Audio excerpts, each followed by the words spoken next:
Hey, another week, another update, and this time we're at Computex, and we're going to do an ATHE update at Computex, and there's some pretty cool stuff that we can show because we're at Computex. We have here a latency testing booth, and on the other side over there, we have our setup for Rappy Snappy, so we can do a live demo of Rappy Snappy. You can finally see it in action, and I'm going to explain to you a bit about how Rappy Snappy works. I'm going to show you a bit about 8K polling and the difference of 1K polling, and also some other brand keyboard that we have here and their latency. And then we're going to get a little bit into some ATHE updates. We have a little bit to share about the travel case, a little bit to share about the Kana keycaps and the raw case. So let's start off with the Rappy Snappy. Rappy Snappy is quite complicated to explain, but it really just comes down to it's taking two keys, and these two keys are comparing with each other which one is pressed down the furthest. The keys that's pressed down the furthest is the one that will be active. Whenever the one key is active, the other key is deactivated. So this key will not be active. Now it can never be active at the same time. So only the one that is pressed the furthest is active. However, what happens when you start pressing both of them down, right? Well, this is where SOC dehandling happens. SOC dehandling basically means you can choose what happens. By default, it's neutral, meaning both keys are active, or you can even choose both keys are not active. But you can also say the last one that was pressed is the one that activates, or the first one that was pressed is what activates. Here we have a little demo. What is the advantage of Rappy Snappy? Let's say you're counter strafing towards the right. You want to make a quick stop to make your shot. You're moving to the right, and then you need to release the right key and then press left key. If at any point they're pressed at the same time, you're going to get a long animation, and it takes longer before you can shoot and aim precisely. But now that you have Rappy Snappy, it doesn't matter. You can just think of the action of releasing while thinking of the action of pressing without thinking about the timing anymore. Because the moment that that new key surpasses the previous key, it activates, you let go, and you have a perfect counter strafe. Was it? Yeah, right? Here we have our boomer crosshair. When I start moving to the right, I let go. There's a very minor animation that you see happening before the movement stops and before the crosshair is fully centered. But when I start, this is normal, but this is counter strafe. And you see with counter strafe, the animation immediately stops, the crosshair immediately closes down, and you can start shooting much earlier. And that is why a lot of professional players, they'll use counter strafing, and it's something that you must train if you play Counter-Strike. So now with Rappy Snappy, I'm going to be holding this one down, and as soon as I'm pressing this one past the A key, it starts to activate the D key. I'm still pressing that A key, but it's deactivated because my D key surpassed it. Now I'm going to surpass with the A key to my D key, and it activates. Now, so in this way, you get that comparison, and with counter strafing, it can just never happen that you have two keys active at the same time.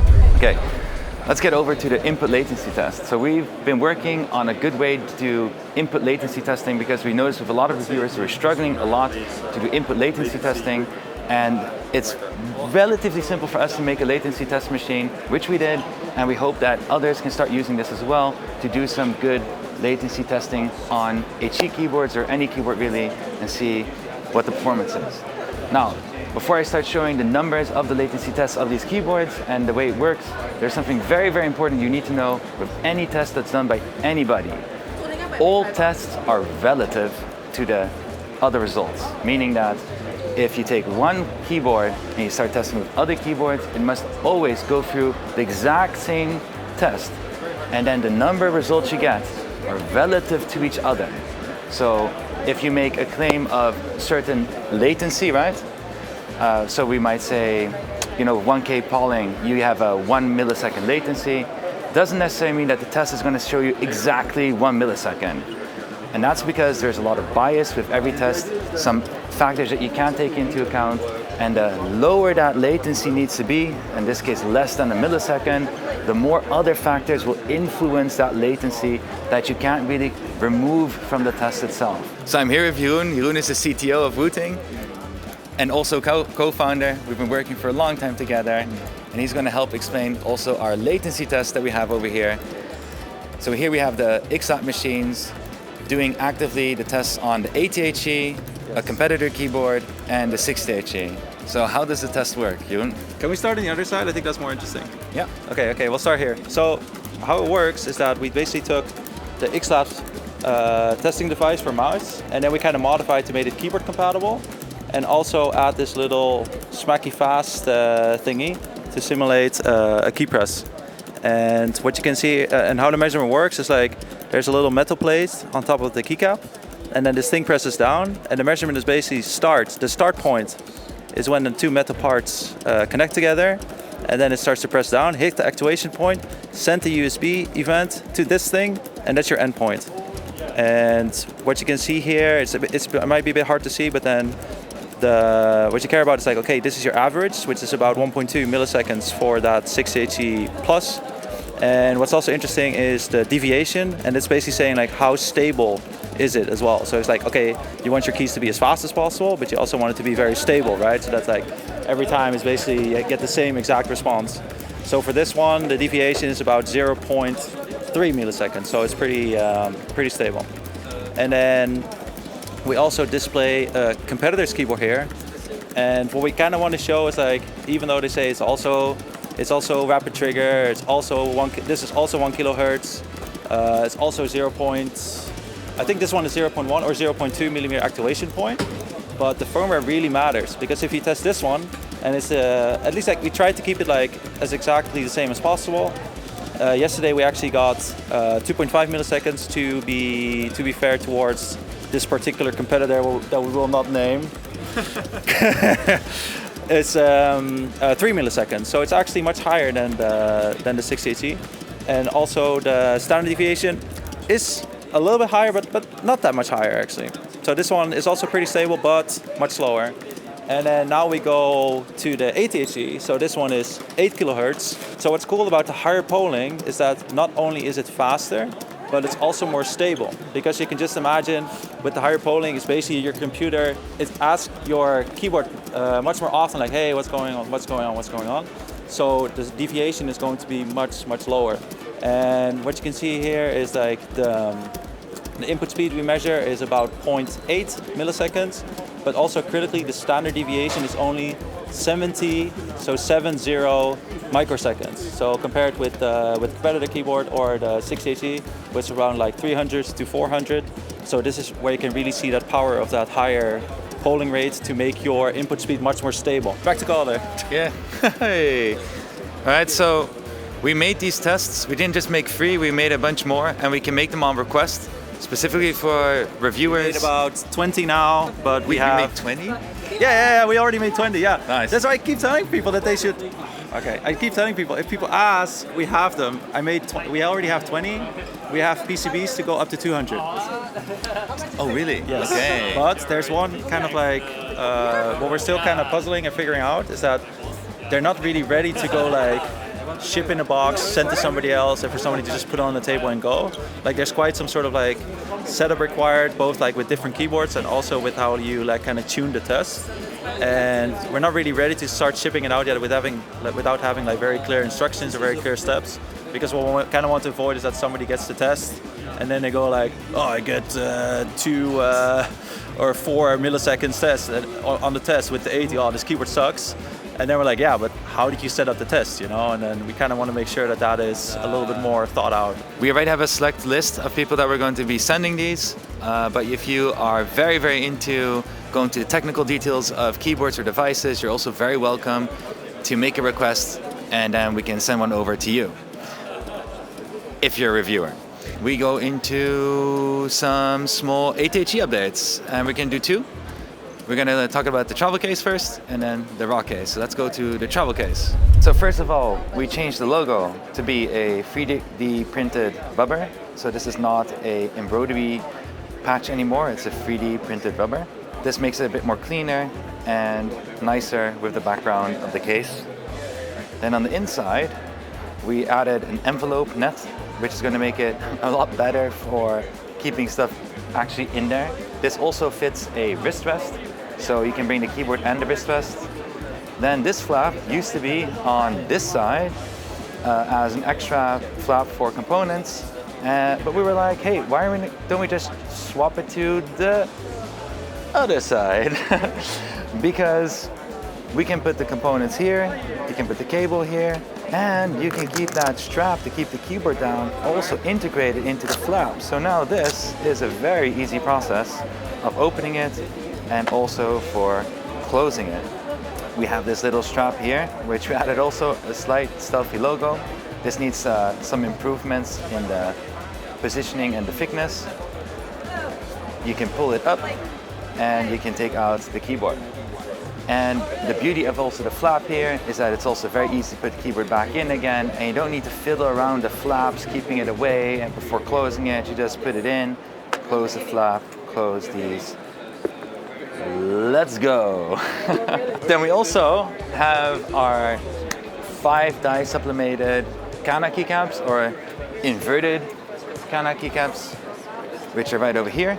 This is the white on black keycap. We also have a black on white keycap. This is 5 die sublimated, means that the white of the keycap here is actually the keycap color itself, but the black was actually die sublimated on it on all the sides. So if I would take this keycap off, which is going to be quite troublesome because I don't have a keycap puller. Oh, yeah. You can see, yeah, that's surprisingly. Okay, so you can see the keycap on the inside is white. So the original PBT keycap is white. We actually custom made this mold together with our vendor. This is cherry profile. It is very thick. We made it as thick as we could while also making it compatible with all switch types, so you don't get that ticking issue on any of the keys. And one of the main reasons we also made these keys is because we needed it for our GIS layout. And this is the GIS layout. This is a Japanese layout. So now you have all these extra Japan specific keys with a smaller space bar and also all the Kana onto the keys. However, if you just really like the keycap set and you like all the Kana on the keys, inside the keycap set for this one is also US ANSI keycaps included. So you can install it on a GIS layout, you can also install it on a US ANSI layout. So check that out. Okay, then let's do the final notorious raw case that we've been working on. We can also show a bit about the black zinc case, we can show a bit about the white case, because we have our near final versions here. So let's start with the white one. This is the zinc alloy white case with the white keycaps. The whites are matching with each other, so there's no weird, cool white and the other one being a warm white, and then being able to see there's actually a difference in white. And this is also going to be the final finish, and it's looking very good. And now we get to our raw case. So this is the near final raw case. This is literally, it came out of the mold, it was polished, so all the little particles are gone. It got a very fine hair polish here on the back. There's a lot of fingerprinting from the show, so ignore that. But that's like a very fine hair polish. And then it only went through one process, that's a passivation process. And that passivation process gives it that extra coat where it can last for a longer time, but it also retains that raw look of the original material, what it looks like when it comes out of the mold. If we would do any other process on top of this, it would just change the whole look and exterior of the case and it wouldn't be as raw anymore. At this moment, however, because we only do a passivation process, it's good to use, but it's not as durable as you would have with the white case or the black case when it comes to stains. So for example, you drop some Coke on the case, right? If you leave it there for what we tested 90 hours, which is about 3 days, then that stain is going to become permanent. So clean your keyboard. If you have a very humid area, maybe after 3 or 4 years, you're gonna see some color change slightly of the metal where it's oxidizing. Now, this doesn't mean that the material is going bad or it's no good anymore. It just changes the appearance slowly and a little. And that is the limitations we have to work within if we want to get that real raw look with passivation. We're doing some final effort to see maybe there's another way we can still keep that raw look and increase that durability, but we'll have to see. That's why this is the near final, but this is what it's going to look like. And I would really recommend, if you get the raw case, to find a really fitting key set for this, because then you can have a really dope looking keyboard.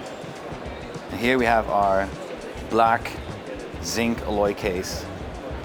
And this is the final one. This is the final black we're going with. It is a electroplated coating. It almost looks like it's anodized because it has some particles in there to give it that anodized look. This was also underneath sandblasted slightly, which helps also with that look. And this is a coating that will stay a long time, just like the white case with the painting. And that's just because it has an extra layer over the metal, which essentially just protects the whole case. And as you can see here, we have our UV printed logo. It's very stealthy. You will not see it during use. Yeah. All right, then we're almost at the end of the update. I just have one little bonus for this update, and that is back to the LED bar. We've been working a little bit more on the LED bar because we felt that the start and the end of the LED bar, there's a small shade there. We felt can be better. So Kevin made some artistic choices, and we decided to make the LED bar slightly smaller than what it is right now. And we're talking really slight, so that on both edges, the color will be completely filled, and it will be a bit more harmonious with the rest of the LED bar. It's a very minute thing, it's a small thing, but it's a change that we feel like is going to make it better. It means we need to make a change to the LED bar mold and a change to the top plate mold, but I think by now that change already finished, and we're going to receive some samples to final confirm it. And then we should be done with all the ATHE developments when it comes to the hardware. Packaging is in its final stage of being approved. So we're getting really close to that production, and we're ready by the end of this month, end of June, have a trial production plan. So that's like a very small production of all the SKUs to see how it runs in the assembly line in preparation of mass production. So we're getting there, almost. Excited. See you in the next update. Bye-bye.